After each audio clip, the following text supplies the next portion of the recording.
Hello friends, आपका स्वागत है अपने YouTube channel IQ study classes में। हम लोग लेकर आए हैं आज बायोलॉजी का एक नया टॉपिक विटामिन, जो कि पूरी टॉपिक्स का हम दो पार्ट में पढ़ेंगे। एक पार्ट में विटामिन के घुलनशील वाले वसा में, और दूसरा पढ़ेंगे जल में। और जल का एक पार्ट है बी कॉम्प्लेक्स, उसको हम नेक्स्ट पार्ट में देखेंगे। ये वीडियो आपके NTPC रेलवे का कोई एग्जाम हो जहां साइंस आता है उसके लिए एकदम बेस्ट होगा। आइए देखते हैं कि विटामिन क्या है। विटामिन होता क्या है? तो विटामिन एक हमारे बॉडी में खनिज पदार्थ के रूप में है, जो कि हम इसे बाहर से एडजस्ट करते हैं। ये हमारे बॉडी में नहीं बनता, इसे हम क्या करते हैं, बाहर से लेते हैं। तो आइए देखते हैं विटामिन क्या है। विटामिन एक कार्बनिक पदार्थ है। क्या है? विटामिन एक कार्बनिक पदार्थ है, और ये कार्बनिक पदार्थ स्वयं ऊर्जा नहीं बनाता। विटामिन जो है ये स्वयं ऊर्जा नहीं बनाता। अगला, विटामिन एक उपापचयी क्रिया को नियंत्रित करता है। बॉडी में होने वाली उपापचयी क्रियाओं को नियंत्रित करता है, जिसमें कह सकते हैं कि जटिल कार्बनिक पदार्थ से सरल, और सरल को जटिल में कन्वर्ट करना, यही क्या कहलाती है, उपापचयी क्रियाएं। तो ये उपापचयी क्रिया दो प्रकार की होती है, एक मेटाबॉलिक और कैटाबॉलिक कहते हैं, ठीक है। और इसकी विटामिन की कमी से जो होने वाला रोग होता है उसे अपूर्णता रोग कहते हैं। विटामिन की कमी से होने वाले रोगों को क्या बोला जाता है, अपूर्णता रोग। और विटामिन को हम लोग एक और नाम से जानते हैं, वृद्धि तत्व। शरीरों की वृद्धि तत्व किसे कहा जाता है, तो उसे विटामिन कहते हैं। उसके बाद आता है विटामिन भोजन से प्राप्त होती है।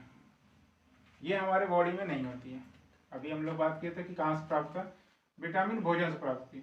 और यह भोजन में कैसे पता किया गया, तो भोजन में अज्ञात वृद्धि तत्वों का पता चला। और पता करने वाले कौन थे, लूनिन थे। वो भी कब किए थे, 1881 में। उसके बाद इस अज्ञात वृद्धि तत्वों को फ्रेडरिक हॉपकिंस ने सहायक खाद्य कारक कहा। क्या कहा था, सहायक खाद्य कारक कहा। और इन्होंने उसमें 1901 में ट्रिप्टोफैन नामक अमीनो अम्ल की खोज की। किसका किया, ट्रिप्टोफैन नामक अमीनो अम्ल की खोज की। कब, 1901 में। उसके बाद आता है कि विटामिन का नामकरण कौन किया। तो नामकरण हुआ 1912 में। किसके द्वारा हुआ, कॉन्सिमिशर फंक द्वारा। किसके द्वारा हुआ, कॉन्सिमिशर फंक द्वारा 1912 में विटामिन से नाम दिया गया। मतलब इस सहायक खाद्य कारक जो नाम है, इसका नाम क्या दिया गया, विटामिन। कौन दिया, कॉन्सिमिशर फंक ने। और इन्हें कहा जाता है विटामिन थेरेपी का जनक। सवाल आएगा, विटामिन थेरेपी का जनक किसे कहा जाता है, तो वो कौन थे, फंक थे। और इन्हें वास्तविक खोजकर्ता भी माना जाता है। अगर कोई नॉर्मली पूछ देता है कि विटामिन के खोजकर्ता कौन है, तो लोग सीधे बता देते हैं कश्मीर फंक। और ये था विटामिन की हिस्ट्री कि विटामिन है क्या, क्या कमी हो रही। अब आता है विटामिन कितने प्रकार के होते हैं। तो विटामिन वैसे अभी वर्तमान में 13 विटामिन हैं, जिन्हें हम लोग दो कैटेगरी में पढ़ते हैं। और वो कैटेगरी बढ़ता है उसकी घुलनशीलता के आधार पर। घुलनशीलता के आधार पर विटामिन को हम लोग दो कैटेगरी में पढ़ेंगे। एक पढ़ेंगे वसा में घुलनशील, दूसरा पढ़ेंगे जल में घुलनशील, इन वाटर। जल में घुलनशील विटामिन कौन कौन से हैं, विटामिन बी और सी। इसे शॉर्ट तरीके से याद कर सकते हैं WBC। W से वाटर, बी और सी, विटामिन बी और सी। दूसरा है वसा में घुलनशील, जैसे ABCE और ADEK, ये हमारा वसा में घुलनशील। इसे शॉर्ट में देख सकते हैं, इसे देखा जाए शॉर्ट में इसे बोलता है डेका फैट। शॉर्ट में याद करने का तरीका है डेका फैट, मतलब डे से DEKA और फैट मतलब वसा। वसा में घुलनशील कौन है? डेका फैट। ठीक। और ये जो पूरे विटामिन हैं हम लोग को जो पढ़ना है, कितने प्रकार पढ़ने हैं, कौन कौन से, उसे शॉर्ट ट्रिक में रख सकते हैं। रथ एक टॉफी, तो र से विटामिन ए को र बोला गया, र से रेटिनॉल। विटामिन बी को थ बोला गया, थ से थायमिन। विटामिन सी को ए से एस्कॉर्बिकम, डी को के कैल्सीफेरॉल। विटामिन के से विटामिन ई को टा बोला गया, टोकोफेरॉल। और विटामिन के को फी बोला गया, फिलोक्विनाल। ये ट्रिक से सारे हम लोग विटामिन को याद कर सकते हैं। अब उसके बाद हम लोग देखते हैं विटामिन बी और सी, मतलब जल में घुलनशील विटामिन को थोड़ा सा देख लें कि ये कहाँ, कैसे, इससे होने वाले रोग कौन कौन से हैं। तो हम लोग विटामिन बी से स्टार्ट करते हैं। तो विटामिन बी का थोड़ा सा संक्षेप रूप है। विटामिन बी जो है ये रक्त की मात्रा पर नियंत्रण करता है, ये रक्त दाब पर नियंत्रण करता है, और यह त्वचा की रक्षा करता है, यह बालों की वृद्धि में सहायक होता है, यह मस्तिष्क को सही से कार्य करने की क्षमता देता है। अगर इसकी कमी हो जाए, इससे कौन सी रोग हो जाएगी? तो सबसे पहले होगा बेरी, सबसे पहले नहीं, मतलब बेरी हो सकता है, त्वचा का सूखापन आ सकता है, बालों का गिरना या झड़ना हो सकता है, और मस्तिष्क से ठीक से काम न करना होता है। ये हमारा क्या है? विटामिन बी की कमी से होने वाले डिसीज है। यहाँ है डिसीज। अगर बात किया जाए कि इसके स्रोत क्या हो सकते हैं, तो दूध है, हरी सब्जियां हैं, मांस है, सोयाबीन है, सूरजमुखी का तेल है विटामिन बी के लिए। और एक चीज है कि विटामिन बी सी जो जल में घुलनशील है, इसे हमें क्या होना होता है? प्रतिदिन लेना पड़ता है भोजन के रूप में। ये जल में घुलनशील विटामिन को हमें प्रतिदिन लेना पड़ता है भोजन के रूप में, क्योंकि ये हमारे बॉडी से रोजाना पेशाब के रूप में निकलता रहता है। तो पूछा जाता है कि पेशाब में घुलनशील विटामिन कौन कौन से हैं? तो पेशाब में घुलनशील विटामिन कौन से हैं? बी सी है, जो कि ये 2-3 घंटे में, 1-1.5 घंटे में पानी के साथ घुल के निकल जाए। और ये भी कहा जाता है कि सब्जियों को धोने पर कौन सी विटामिन खत्म हो जाती है? तो सब्जियों को धोने पर विटामिन बी और सी खत्म हो जाती है। उसके बाद आता है विटामिन सी। विटामिन सी का रासायनिक नाम क्या है? विटामिन सी का रासायनिक नाम है एस्कॉर्बिक अम्ल। इसकी कमी से स्कर्वी रोग होता है, या मसूड़ों का फूल जाना होता है, मसूड़ों में फूलन या स्कर्वी रोग। उसके बाद इसका कार्य क्या होता है? विटामिन सी का कार्य क्या है? यह त्वचा के लिए बहुत ही आवश्यक है, स्किन के लिए बहुत है। यह शरीर की टूटी हुई कोशिकाओं को ठीक करता है। शरीर की अगर जो कोशिकाएं हैं टूट जा रही हैं, मतलब जहाँ घाव लग जा रहा है, तो उसे क्या करता है? ये ठीक करता है। उसके बाद आता है इसके स्रोत कहाँ हैं? तो ये इसके स्रोत होते हैं क्या? सभी खट्टे फलों में, जैसे नींबू, आम, इमली, आंवला, अमरूद, संतरा। तो इन सभी में विटामिन सी पाया जाता है। और साथ में यही क्या है कि घाव को भरने वाला विटामिन कौन कहलाता है? तो विटामिन सी कहलाता है। अगर घाव, वही बोल रहा है कि शरीर की टूटी हुई कोशिकाओं को ठीक करने में, मतलब चोट, घाव को भरने वाला विटामिन। शॉर्ट में पूछ लेगा कि घाव को भरने वाला इसमें से कौन सा विटामिन है निम्न में से, तो उसमें ऑप्शन दिया रहेगा बी, सी, डी। तो क्या होगा? सी होगा।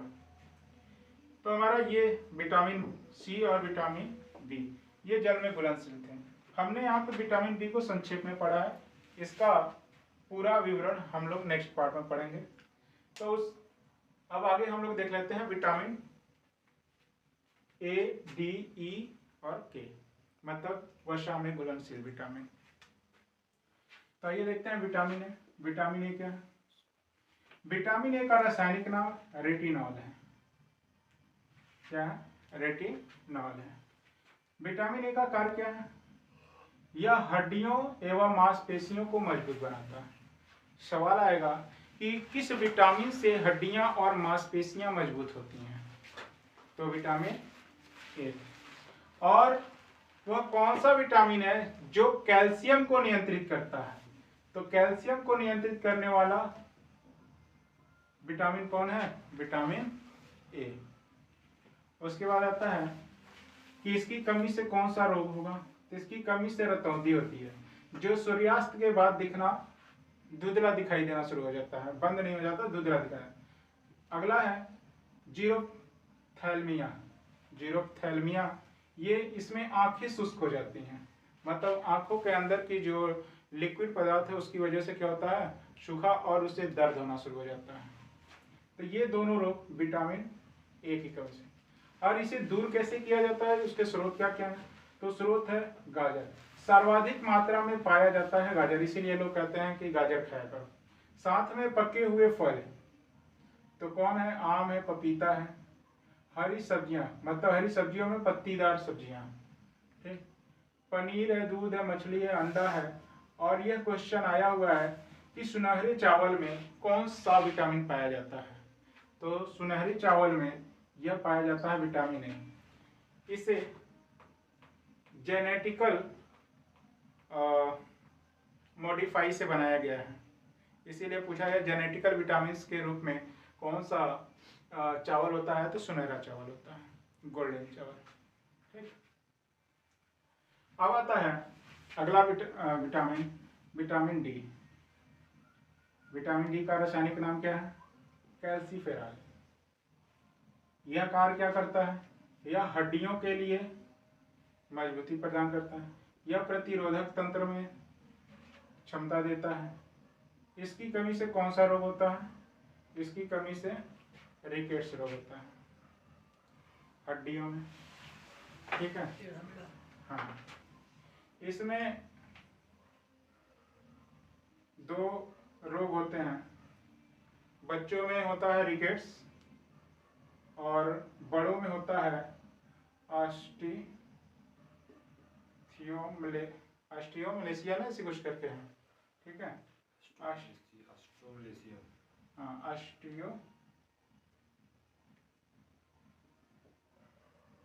मलेशिया नहीं है, ऑस्टियोमिथिया कुछ करके है ऐसी, ठीक है। तो ये बड़ों में होता है इसकी कम। और ये कहाँ पाया जाता है?